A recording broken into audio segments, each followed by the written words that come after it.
Einstein put the two concepts of space and time together and mathematically, and then made one word called space-time. I modified it to space memory, because without memory, there is no time. Right? If you can remember the second before, you wouldn't have no time, and so there would be no evolution.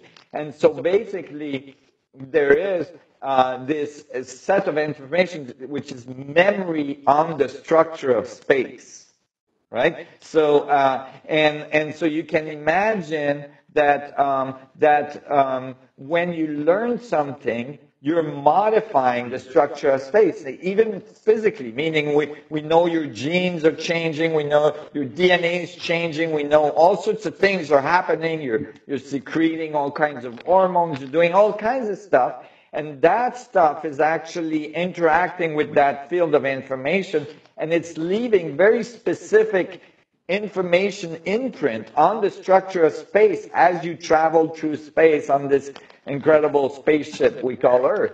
It does mean that this information becomes available, and that supports, for the first time, the idea that the morphogenetic field is present, meaning that the 100 monkey scenario, where even with chemical reactions around the world, that when it's done for the first time, it's really difficult to do it.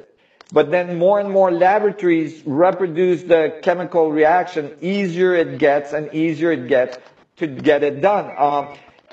It's been shown as well that if a certain amount of people start thinking in a certain way, it all of a sudden becomes available and easy, and it starts to pop out all around the world. Historically, for instance, great discovery are commonly found across the world from each other, unrelated people that all of a sudden have the same idea in the same kind of moment, and all of a sudden it becomes available to the morphogenic field all around the world. So yes, it becomes available. Does it mean that everybody gets it right away? No, because it has to have enough momentum. It has to be embedded enough by enough people for it to become more and more available, but it's definitely there. So yeah, everything you do, everything you think, every move you make is being recorded by this structure of space-time.